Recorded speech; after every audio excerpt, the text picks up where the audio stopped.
pagi parents dan teman-teman CCC, kembali lagi dalam acara Class Talk dari Class and Career Facial Center Rumah Sakit Cipto Mangunkusumo, Jakarta. Bersama saya Dr. Jessica, hari ini kita akan membahas mengenai topik Words of Affirmation seri kedua bersama Dr. Francisca Kaligis, spesialis kedokteran jiwa konsultan. Halo dokter. Halo. Nah dok, hari ini kita mau membahas Words of Affirmation seri kedua nih dok, mengenai komunikasi antara orang tua dengan usia anak sumbing usia prasekolah bisa dibilang. Ketika anak udah mulai tidak hanya dari lingkungan keluarga tapi udah mulai terjun nih masuk ke lingkungan sekolah. Nah sebenarnya apa sih yang harus mungkin parents ketahui ya mengenai anak-anak usia segini dok? Iya, baik, terima kasih Jessica. Jadi kalau anak usia prasekolah itu berarti mungkin usianya di bawah 5 tahun ya, atau kurang dari 6-7 tahun gitu ya. Biasanya di usia ini perkembangan mereka tuh sedang dalam fase namanya otonomi gitu ya, otonomi dan juga inisiatif.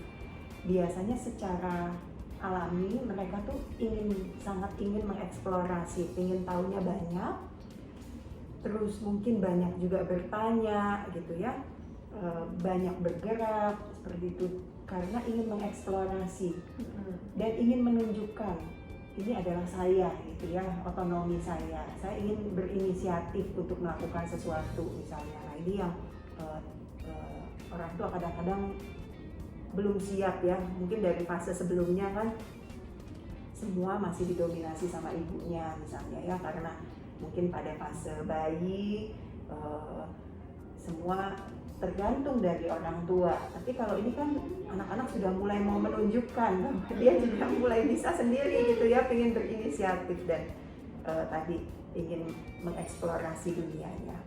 Mungkin seperti itu pada usia ini. Baik dok, jadi memang pada dasarnya anak itu jadi cenderung untuk mau tahu banyak hal ya dok ya. Maka dari itu anak juga mulai bersosialisasi nggak hanya dengan lingkungan keluarga, ayah dan ibu, tapi juga mulai dengan teman sebayanya atau bahkan udah mulai masuk sekolah ya dok ya. Persiapan sebelum masuk pendidikan formal. Nah dok, kalau misalnya nih dari pengalaman parents dan teman-teman sebelumnya, momen-momen ini tuh bisa dibilang yang membuat parents paling ketar-ketir tuh, karena anaknya udah mulai banyak nanya, tidak hanya dari dirinya sendiri tapi juga dia bertanya dari respon orang lain terhadap dirinya gitu. Yang paling sering kayak mah, pah, kenapa sih bibirnya aku gitu, apakah aku ada kelainan, atau mungkin sebenarnya dia nggak sadar, tiba-tiba disadarkan oleh temannya yang kayak bibir kamu kenapa, atau kayak orang tua dari temannya yang kayak kamu ada sakit apa gitu. Nah dari situ tuh mulai terbersih rasa ingin tahu anaknya dan bikin orang tuanya bingung cara balasnya. Nah kalau seperti itu kira-kira orang tua sebaiknya merespon seperti apa dok? Iya, memang betul ya, seringkali itu di usia ini anak-anak akan bertanya ya, hal-hal yang mungkin dia amati tidak sama dengan teman-temannya ya. Jadi memang pada intinya setiap orang tua kayaknya perlu menyampaikan secara jujur ya apa adanya. Kita sebaiknya menghindari juga membohongi gitu ya. Misalnya hal-hal yang mungkin tidak sesuai kita sampaikan misalnya, atau kita tutupin, udah nggak usah diomongin misalnya gitu ya. Itu juga kadang membuat anak menjadi bertanya-tanya, bahkan dia jadi malah merasa bersalah, jangan-jangan ini apakah kesalahan dia misalnya ya, karena di usia ini mungkin belum terlalu bisa memahami. Jadi sebaiknya mungkin disampaikan apa adanya secara jujur, tapi dengan kata-kata yang kira-kira masih bisa dipahami untuk anak usia segitu ya. Jangan juga yang terlalu kompleks misalnya ya. Penjelasannya mungkin secukupnya dengan kata-kata yang sederhana. Mungkin di usia 3-5 tahun kata-katanya mungkin kalimatnya juga mungkin 1-2 kalimat dulu gitu ya, yang sederhana yang kira-kira bisa dipahami. Mungkin misalnya kita bisa sampaikan ini ada kebetulan dibawa dari lahir misalnya, gangguan yang dibawa dari lahir, tapi kita tetap membangkitkan optimisme juga ya kepada anaknya. Jadi misalnya Nah, tapi sekarang kita sedang menjalani proses nih untuk terapinya, misalnya atau untuk koreksinya seperti itu ya. Jadi meskipun ada satu kondisi yang memang dibawa dari lahir, tapi pada saat penyampaian kita tetap perlu membangkitkan optimisme pada anak itu.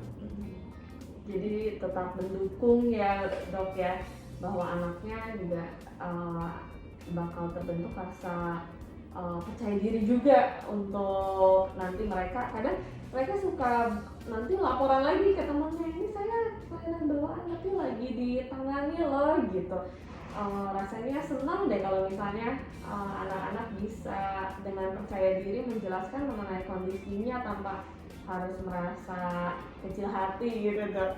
Kalau dari parents nih curhatnya seperti itu. Nah dok, kalau misalnya nih dok, untuk anak-anak yang bisa bilang kan berkebutuhan khusus ya dok ya, dimana tadi dokter di seri sebelumnya mengajarkan bahwa kita harus memberikan kata-kata afirmasi yang positif atau yang netral. Kalau untuk kasus-kasus di mana anak tuh sebenarnya melakukan kesalahan dok, apakah sebenarnya boleh ditegur, dan level tegurannya tuh apakah sama dengan anak biasa atau perlu agak kita poles supaya tidak terlalu tidak terlalu menyinggung anaknya gitu. Iya, baik. Jadi seperti tadi kita diskusikan di awal ya, di fase ini kan anak sedang ingin banyak mengeksplorasi dunianya gitu ya. Jadi pasti anaknya tuh tampilannya mungkin seperti anak nggak bisa diem ya, pengen tahu, mungkin dia akan lari-larian, naik ke jendela misalnya ya, pengen tahu itu ada apa ya di belakang jendela misalnya seperti itu ya, dan mungkin banyak bertanya tadi. Jadi kita sikapnya sebagai orang tua juga perlu memahami bahwa ini adalah perkembangan normal dari anak tersebut. Justru dia mungkin cerdas karena ingin tahunya banyak gitu ya. Jadi sebagai orang tua mungkin kita perlu juga memfasilitasi perkembangan ini, karena ini juga justru adalah cikal bakal untuk kepercayaan diri. Jadi ini kan tahapan selanjutnya setelah rasa aman terbentuk ketika bayi. Tahapan selanjutnya adalah otonomi dan inisiatif itu gitu ya. Nah, kalau kita bisa sebagai orang tua bisa memfasilitasi perkembangan ini, anak akan tumbuhnya nanti ke arah dewasa, ke arah remaja menjadi lebih percaya diri. Dibandingkan kalau misalnya kita sebagai orang tua banyak kata-kata jangan gitu ya, jangan pegang ini, jangan pegang itu. Mungkin kita karena anaknya dalam tanda kutip sakit gitu ya, kita merasa protek deh, jangan sampai sakit misalnya ya, karena ada bawaan nih misalnya sumbing, jangan makan ini, nggak boleh makan itu, nggak boleh lewat sana, nggak boleh kesini gitu ya, di rumah aja misalnya ya. Nah itu kadang-kadang sikap-sikap seperti itu membuat anak juga jadi kurang percaya diri, jadi kurang terbentuk rasa otonominya dan kurang terbentuk inisiatifnya, jadi merasa takut, malu, nggak percaya diri, ragu-ragu misalnya seperti itu ya. Tapi kalau memang memungkinkan, orang tua sebaiknya justru memfasilitasi dengan kurangi kata jangan. Nah tapi orang tua suka nanya juga, dok kan kadang-kadang dia agak berbahaya juga ya, misalnya tadi naik ke jendela, pengen lihat di belakangnya tuh ada apa, itu sesuatu yang membahayakan betul. Jadi kalau sesuatu yang membahayakan, misalnya tadi ya sampai naik gitu ya, yang khawatir membahayakan, atau misalnya main sesuatu yang tajam misalnya ya, itu kita perlu sampaikan ke anak bahwa itu tidak boleh. Jadi sikap orang tua adalah tegas gitu ya, ketika ada yang salah atau yang membahayakan untuk dirinya, maka kita perlu juga secara tegas mengatakan tidak gitu ya. Nah, tapi ketika kita menyampaikan itu mungkin nggak perlu dengan emosi. Jadi kita nadanya mungkin nada yang tenang aja biasa, tapi tegas gitu ya, bahwa itu tidak boleh dilakukan oleh anak tersebut gitu. Jadi mungkin nanti orang tua perlu juga memahami bahwa tegas sama marah tuh agak beda ya. Kalau tegas mungkin boleh dicontohkan dong bedanya marah dan tegas. Nah, kalau marah tuh kita pakai emosi dan kita akan kecapean, kita marah-marah ya. Tapi kalau kita tegas, mungkin kita biasa aja, nadanya biasa, kita juga nggak pakai emosi, nggak marah, tapi kita mengatakan nggak boleh misalnya main pisau misalnya seperti itu ya. Ini satu yang nggak boleh kamu pegang misalnya ya. untuk main-main nggak boleh pakai pisau misalnya gitu ya, atau pakai gunting misalnya ya. Jadi kita tegas meskipun anaknya saat itu merengek-rengek atau bahkan sampai menangis karena ingin main sesuatu yang membahayakan, misalnya main api gitu ya, kita secara tegas mengatakan tidak. Tapi kita nggak perlu pakai marah-marah, apalagi dengan fisik misalnya ya, hukuman fisik. Nah itu justru buat anak-anak kadang-kadang hukuman-hukuman tersebut yang justru malah diingat, dia nggak tahu apa maknanya seperti itu. Baik, jadi memang secara general kalau misalnya berhadapan dengan anak, kurangi kata-kata kasar dan kesannya melarang, jangan ya Dok ya, tapi lebih secara tegas dan juga mungkin memberi pengertian kenapa sebenarnya itu tidak boleh gitu ya Dok. Betul. Baik Dok, nah mungkin kita mau bahas mengenai beberapa contoh kasus nih Dok. Nah yang pertama, kadang ibu-ibu atau bapak gitu suka bingung gimana sih caranya kita menanamkan afirmasi positif mengenai kondisi dia di kehidupan sehari-hari Dok. Oke, mungkin ya itu tadi ya, kalau anak mulai bertanya mungkin ya apa yang terjadi pada dirinya, kita sampaikan aja secara apa adanya ya, jujur. Kemudian kita bisa juga mengajak anak melihat potensi-potensi dia gitu ya. Jadi kalau kita ingin memberikan hal-hal yang positif, mungkin kita sambil juga melihat hal-hal positif apa yang dimiliki oleh anak tersebut gitu. Misalnya kekuatan dia, sifat-sifat baiknya gitu ya. Nah itu yang mungkin kita bisa tekankan dibandingkan kita hanya melihat dari sisi kekurangannya atau mungkin kelainan cacat yang bawaan yang dia miliki misalnya seperti itu ya. Kalau ternyata dia baik di sifat-sifat tertentu, itu kita bisa sampaikan ke anaknya, itu bagus sekali misalnya. Atau mungkin kalau dia sudah mulai ini ya, interaksi dengan teman, mungkin dia sifatnya juga baik sama temannya, itu juga bisa kita hargai. Jadi hal-hal kita bisa secara lebih peka mengamati hal-hal baik apa yang dimiliki oleh anak tersebut. Nah itu yang kita bisa sampaikan kepada anak ini sebagai kata-kata afirmasi positifnya. Jadi benar-benar bahkan ke hal yang paling simpel dan kecil sehari-hari ya Dok. Sehari-hari bisa kita komentari dengan kata-kata yang positif. Betul. Sebenarnya semudah itu, tapi ternyata tidak mudah. Iya. Nah itu memang kayaknya perlu kita biasakan ya. Biasanya orang tua kalau sudah terbiasa, jadi juga akan secara otomatis melihatnya dari sisi yang positifnya gitu, dari sisi yang lebih baiknya. Baik Dok. Nah kalau misalnya nih mungkin anak-anak udah mau persiapan masuk sekolah Dok. Nah kira-kira orang tua gimana sih cara memberikan pesan ke anaknya yang istilahnya udah mau bersosialisasi dengan banyak orang dan yang kemungkinan besar akan menanyakan tentang kondisi fisiknya Dok. Iya. Nah itu ya teman-teman ya ini yang menanyakan ya. Iya, nah itu memang saya tahu untuk anak-anak usia segini nggak mudah juga ya, gimana dia pasti akan terpengaruh karena kok kayaknya dia beda gitu ya sama teman-temannya. Terus teman-teman nanya misalnya ya, nah kita bisa bilang juga ke anak kita bahwa ya mungkin sampaikan aja bahwa ini memang kondisi yang dibawa dari lahirnya seperti itu ya, bahwa nggak apa-apa juga, kita kan setiap orang tuh beda-beda, lahirnya beda, ada yang mungkin punya punya tai lalap di pipi misalnya ya, ada yang punya tanda lahir misalnya. Nah ini kebetulan dia juga punya satu hal yang dibawa dari lahirnya gitu ya. Nah itu kita bisa sampaikan seperti itu dulu mungkin ya ke anak-anak di usia prasekolah ini, karena pemahamannya masih belum terlalu mendalam tentang kondisi ini gitu.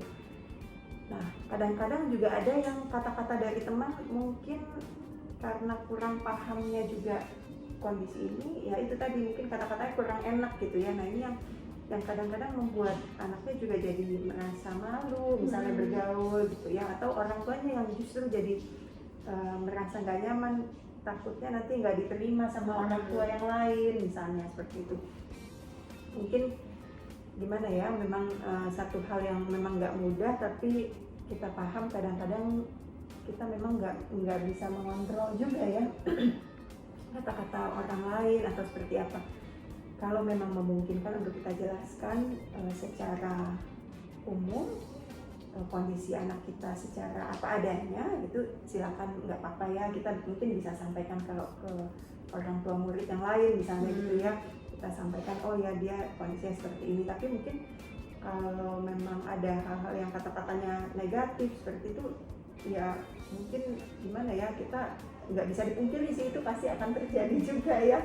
Dan kita sikapnya mungkin tenang aja, kita fokuskan saja ya kepada perkembangan tumbuh kembang anak kita ya. Jadi fokus misalnya kita sampaikan hal-hal yang baik ya kepada anak kita, dan rasanya mungkin sambil berjalan anak kita juga akan lebih bisa memahami kondisinya seperti itu. Baik dok. Nah kalau misalnya anaknya ini udah kepalang diejek sama temennya misalnya, kemudian dia datang ke orang tuanya sambil menangis, kemudian misalnya mogok sekolah gitu dok, kira-kira orang tua harus ngomongnya seperti apa dok ke anaknya untuk mengembalikan rasa percaya diri mereka gitu?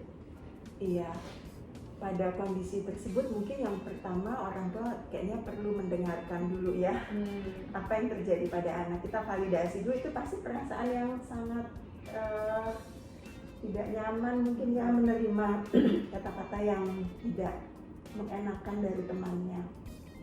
Kita dengarkan dulu, dan nggak apa-apa juga mungkin kita sampaikan memang kadang-kadang bisa terjadi ya di dalam hidup tuh kadang-kadang ada orang-orang yang mungkin kata-katanya kurang sesuai misalnya, sehingga anak juga bisa memahami bahwa kadang bisa terjadi di dalam hidup itu tidak semua sesuai dengan harapan kita misalnya gitu ya.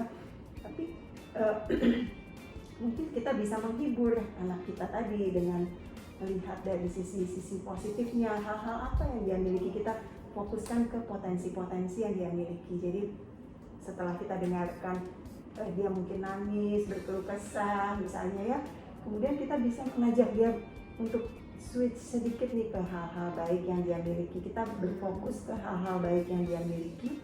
Untuk yang negatif dan kata-kata dari orang lain kadang-kadang kita nggak bisa mengontrol. Jadi mau nggak mau ya udah kita pelan-pelan menerimanya seperti itu ya. Baik dok, jadi memang pertama kita harus mendengarkan dulu ya dok ya, karena perasaan mereka tuh sebenarnya valid juga dan harus didengarkan ya dok.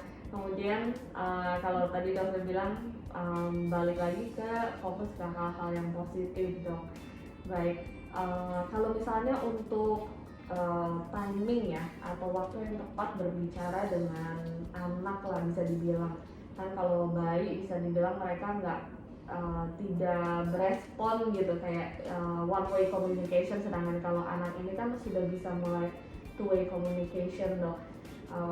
Kira-kira apakah ada timing yang pas untuk memberikan suatu kata-kata afirmasi atau dukungan supaya didengarkan oleh anaknya gitu dok? Iya, oke baik, mungkin ini maksudnya two way communication dalam bentuk verbal ya maksudnya ya. Kalau bayi sebenarnya dia bisa juga two way communication tapi sifatnya non verbal gitu ya. Nah, kalau pada anak-anak usia ini sebetulnya memang penyampaiannya bisa kapan saja sebetulnya ya. Kalau anak juga tanya ya kita bisa sampaikan, bisa kapan saja, nggak ada ketentuannya. Tapi yang perlu diperhatikan justru menggunakan kata-kata yang sesuai dengan usia perkembangannya gitu ya. Jadi kita sesuaikan kata-katanya mungkin yang sederhana, sedikit-sedikit gitu ya, simple gitu ya, dan nggak apa-apa apa adanya aja secara jujur dengan kalimat yang bisa dipahami gitu ya.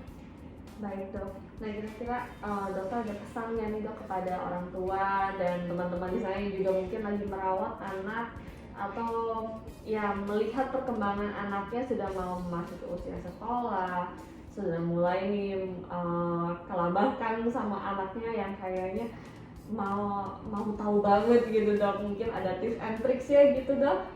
Iya baik, mungkin orang tua bisa terus ya mendampingi anaknya. Kalau ada pertanyaan-pertanyaan dari anak, kita nggak apa-apa, nggak usah takut tenang aja jawab dengan sikap yang tenang. Kadang-kadang kalau kita cemas, takut, malah ikut sedih, anak-anaknya justru malah mengambil respon itu, ini kenapa ya, ada sesuatu nih, mama atau papaku kenapa ikut jadi sedih gitu ya. Jadi kadang-kadang yang diterima adalah reaksi tersebut. Jadi kita sikapnya tenang saja dan sampaikan apa adanya sesuai dengan apa yang dipahami oleh anak. Oke, baik, terima kasih Dr. Francisca sudah sharing mengenai words of affirmation, terutama untuk anak-anak sumbing yang mulai memasuki usia sekolah. Semoga ini bisa memberikan dukungan positif gak cuma bagi orang tua dan juga untuk caregiver lainnya yang merawat anak sumbing. Semoga semakin percaya diri ketika berkomunikasi dengan anaknya yang bisa dibilang sedang aktif-aktifnya ya dok ya. Semoga bisa membantu. Kalau misalnya ada pertanyaan boleh banget langsung chat aja ke Instagram kita atau komen di video bawah ini. Oke, kalau gitu terima kasih Dr. Francisca. Kalau gitu kita akan bertemu di episode selanjutnya mengenai Words of Affirmation seri ketiga yang akan membahas mengenai komunikasi antara orang tua dengan pasien sumbing yang memasuki usia remaja. Kalau gitu sampai jumpa di episode selanjutnya.